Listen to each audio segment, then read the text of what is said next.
Thank you very much. Um, these days, we have Instagram and Facebook feeds where we see people running a marathon or posting some sporting activity that they have done. It's all very good because physical fitness ensures, or at least tries to ensure, that we lead a healthy life and keep diseases like diabetes, blood pressure, cardiac problems at bay. And the likes and hearts that you receive definitely gives a dopamine boost to the brain. Speaking of the brain, along with physical fitness, mental fitness is also equally important and it should not be neglected. What exactly is mental fitness? It just means keeping your brain and your emotion in top shape. And for that, you don't need to ace an IQ test or prepare for brain Olympics as such. I'm going to tell you a series of ways which will help you de-stress, which will help you learn coping mechanisms, and generally boost a flagging memory. Ladies and gentlemen, I'm Dr. Zai Kelkar, ophthalmologist, and today I'll be talking to you about something which is in our minds, but rarely in our conversations. That is the fear of getting old or staying young but getting mentally old. When you lose your phone for the nth time in the day or don't remember where you kept your keys, sometimes a thought comes to your mind, am I really losing it? Is it time? Well, I don't want you to be so negative because there are simple ways by which you can keep your body healthy as well as your mind fit so as to live life fully. So let's talk about physical fitness first. You may think that am I starting about mental fitness and why am I talking about physical fitness? That's because your brain loves a good workout. When you're flexing your muscles of your arms and legs and abs, you're also helping your brain muscle as such. Why is that? Because when you exercise, there is evidence that there is neurogenesis. Neurogenesis, simply put, means that you're sprouting new neurons and making new connections in the brain. And you don't have to be a triathlete or an endurance sportsman to achieve that. A simple daily 30-minute walk or a slow pedal on your living room trainer also can reap wonders for you. When you exercise, your skull is flooded with oxygen, and that helps you stay sharper, think clearly, and retain focus. Your blood supply to the brain also improves, and with that comes a gush of endorphins. They are the feel-good hormones. So it is not a secret that people who exercise more are generally happier and tend to tackle problems in a more efficient manner. So let me talk to you about a few sports or activities that I have indulged in, and I think they have helped me personally. Right since school days, I am into sports. I have also had my turn at gymnastics when I was younger, yogasana later on, and now I had taken to running for the past 9 years. I've completed a few full marathons as well. And let me tell you that running, while it apparently seems to be an easy thing that you just wear your shoes and start running, it's not easy as that because it's a very tedious activity. It involves a lot of discipline because getting up at 3 a.m. in the morning and finishing your 35-kilometer long run when you're preparing for a full marathon is not an easy job. But still, we see people doing it. And why is that? Because when you run, your brain again gets the stimulation in the form of a lot of oxygen and blood, and that is what is essential and gives you good focus and helps you retain your memory better. It is like a meditation, and that is exactly the kind of distraction you need when you're killing those miles. These days, I'm also into badminton, which is now the latest love of my life. And I think that sport offers you more of, it boosts your inhibitory control and offers more cognitive input more than just simple jogging. Because while you are engaging in cardiac activity, it is also a kind of an high intensity interval training when you're smashing or tossing the shuttle from the lobby to lobby. And at the same time, judging where your opponent will be placed so as to flummox them into not taking that shuttle. So both these activities combined together or whatever that works for you definitely boosts your happiness levels because you end up making friends there. And whatever connections that you form on the ground or on the court are just like family. Man is after all a social animal, and more you interact, general levels of happiness increase. While I'm talking about sports, let me also talk about games. Well, not playing games with the heart, that's a different topic altogether. I'm talking about Sudoku or crossword puzzles or the board games. Out of peer pressure, as I started approaching 45, 46, I thought I must start doing Sudoku because I have to preserve my brain. But frankly, it exhausts me. I think I'm not made for Sudoku. And what I actually like, and I'm not ashamed to share, is Candy Crush. So it's a brilliant game, and I'm proud to say that currently I'm cruising on level 9,847. But my main focus was when I started first playing this game, there was a device and it broke down and I was on level 2000 and I had not saved my progress. But that did not deter me. As soon as I got hold of a new device, I started from level 1 and I'm happy to say where I've reached is something that has come through pure dedication. Sometimes when the living room conversations turn boring, I secretly start playing and then I don't realize how time has flown by. But I do get judged a lot for playing Candy Crush. People say, oh, she's a doctor and still playing Candy Crush. But I don't play it in the hospital. I don't play it in front of the patients. That is my me time, and that definitely helps me de-stress.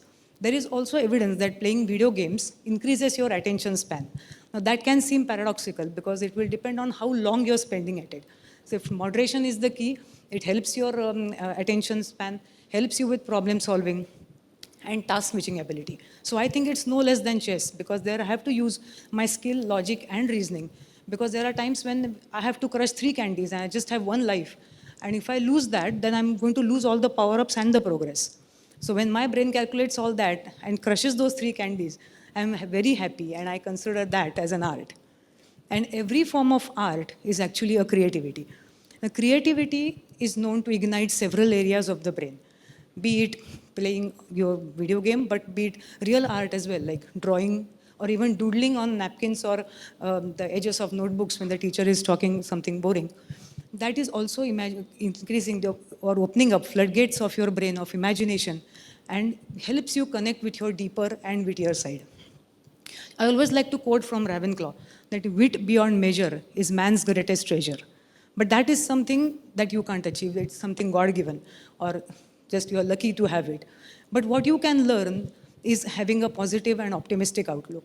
Because every time life is not going to be a bed of roses. There are times when life will throw curveballs at you, and how you deal with this stress helps you or guides you further how your mental status or how much cognition you will retain as you start aging. So if you can find a silver lining to the problems that you are facing, good. But if you can't, I think you should just crack a joke at the situation and move on because you are allowed to laugh at life's chaos. So when I'm feeling blue, I take up a pencil and I start sketching. And whatever finished product that I have makes me feel very happy because that is something that I have created. And I feel art is personal, so nobody can emulate that. I recently finished a series of portraits of animal expressions that I've been meaning to do since a long time. And because I'm fascinated by animals, by the way they communicate. And I think that each expression communicates something far more than words. We humans, we keep on talking all day and sometimes never see eye to eye. Speaking of the eye, as an ophthalmologist, I get asked questions many times about the usage of screens and television. Well, personally, I have nothing against television or screen, and I personally think that yes, some amount of TV watching or screen watching should be there because we cannot be working or cannot be constantly being at it all the time. We need some form of relaxation, some form of entertainment, and television offers all of that. There is humor, there is thought-provoking content, there is seriousness, there are murder mysteries, and everything that helps you switch off from what you are doing previously and helps you think about something else, which is engaging some other part of the brain, and that gives the brain that the thinking, the cerebrum, the thinking part of your brain to relax and reset. So I'm sure many of you have heard this, but I'm sure you need a dose of Michael Scott from Office, or you need the banter of Alexis and David from Schitt's Creek. And I must tell you that I felt a huge void in my life after I finished all the seasons of Breaking Bad. So to fill that void, I started read my anyway read, but then I started increase the number of books that I was reading. So Asterix comics helped me a lot for my afternoon nap. And at bedtime, I'm revisiting the classics. There's The Count of Monte Cristo or Frankenstein. Again, an excellent relaxation technique for the brain, helps you reset and ensures a good sleep so that you're ready for the next day. Sleep is a very important amenity, and these days I must call it an amenity because people are not taking it seriously enough. You need adequate sleep, and it's not a shameful thing to admit that you need to nap every day in the afternoon. When I take a nap in the afternoon, I switch off my phone, and I hope that nobody disturbs me because that is one small favor I ask if I am supposed to take good care of my family and my patients. And I'm happy to say that I'm rewarded at least 80% of the times. Another thing, while I'm talking about rest, I must say, especially to the ladies in the audience, that do not take rest lightly and do not multitask. Multitasking gets a millions of things done. It's very efficient and quick way of doing things, because while your brain is thinking of 100 things, your body is already doing another 100 things. But that can lead to burnout and extreme exhaustion. So take a break, stop, smell the proverbial rose if you have to, and let the room be messy. And later on, your sanity will thank you for that. While we are talking about sanity, I must also touch up upon the elephant in the room, that is artificial intelligence. Think about it. Think about artificial intelligence. Because artificial intelligence nowadays is doing all the thinking for us. We cannot get anywhere without the aid of Google Maps. We are not able to write an email without a prompt, or we are not able to think clearly without virtual assistants.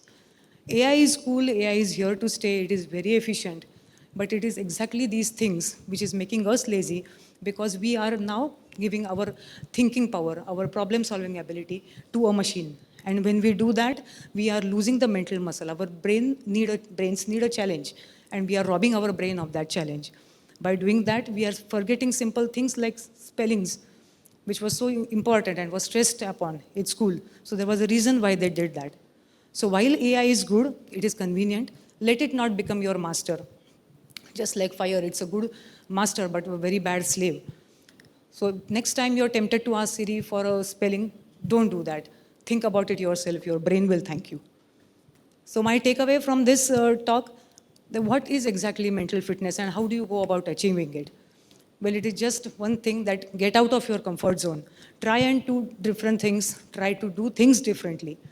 And it is a combination or a series of things that you can do. But whatever you do, stay physically active, stay creative, have positive thoughts, and don't let technology do the powerlifting for you. Thank you.